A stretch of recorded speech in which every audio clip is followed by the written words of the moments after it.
And speaking of Republicans, we do have some guests here on the set with us. Gary Aminoff from the Republican Party of Los Angeles County. Charlene Gomez from the Coalition for Humane Immigrant Rights of Los Angeles. And Michael Kaufman from the American Civil Liberties Union. We thank the three of you for joining us today. Yeah, thank you. We really appreciate it. You know, and it was interesting. I was thinking this morning, wow, the Senate came out yesterday. We had almost a love fest between John McCain and Senator Schumer as they were unveiling their pathway to citizenship. And, you know, I was wondering, all right, are they trying to upstage the president by coming on first? Or is now the president trying to upstage them by coming on today? But it sounds like, in what Glenn was saying, he really toned down and sort of was saying, you know, I'm with the Senate. I really appreciate it. I mean, what's your feeling on this? The Senate coming out yesterday and then the president coming out today? Well, the Senate wanted to put their plan forth before the president gave his plan.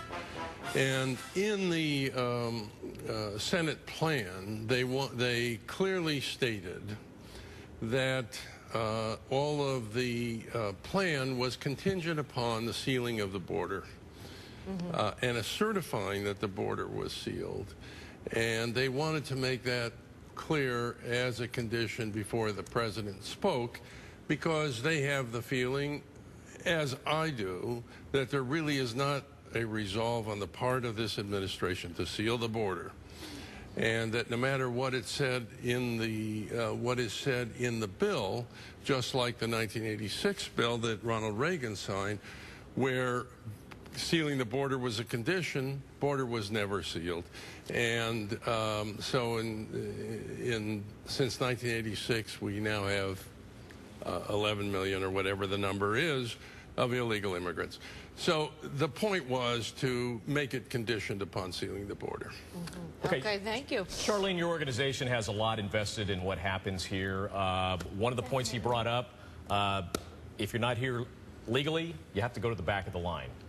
Your feeling about that, because your organization, that's one thing you fought against. Sure.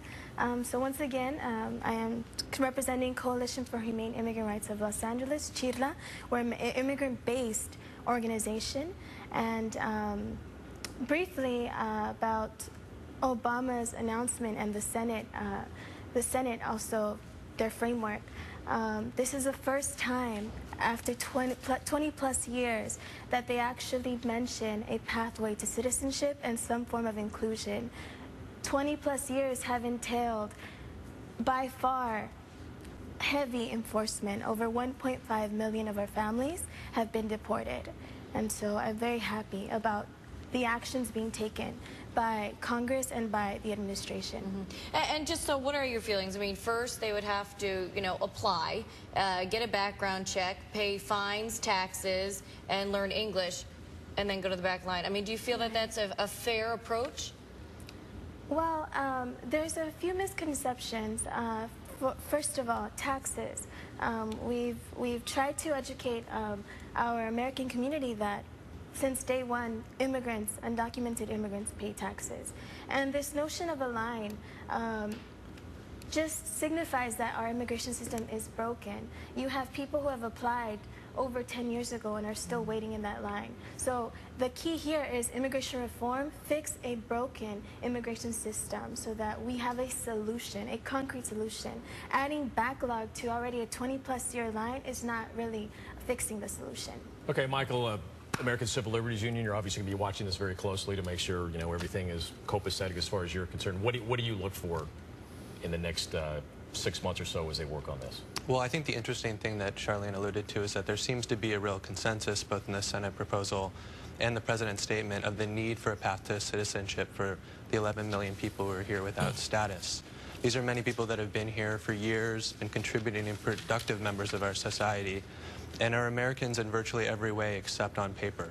And I see in Congress now and on the President's statement that we need to treat them not as dangerous criminals as they've been caricatures in the past, but as what they are, people who aspire to be citizens and are ready for the rights and responsibilities of citizenship. Okay. Gary, we've got about a minute left. Yes. Republicans need this. 71% of Latinos in this country voted for President Obama in his re-election. Correct. Republicans got hammered. Is this going to help? I think it will help. I do. Yes. The reason Latinos, Hispanics voted for President Obama has a lot to do with the fact that I think Republicans have been unfairly depicted as being anti-immigrant or anti-Hispanic, which is not true. So we've allowed others to define our position. Yes. Okay. And then just also the House, apparently, there's rumors that they're going to come out with their own pathway to citizenship here within the next 2 weeks. I'm hearing that they want to try to get their platform out there before the president does his State of the Union on February 12th. Right. That is correct. So is that in an effort to upstage, does Boehner now want to upstage President Obama? No, the House may have some different aspects in its bill, but I think essentially the general part of the bill will be similar to the Senate. Okay.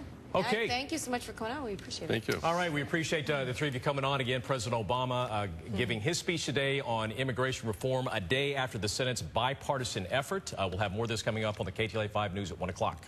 See you then.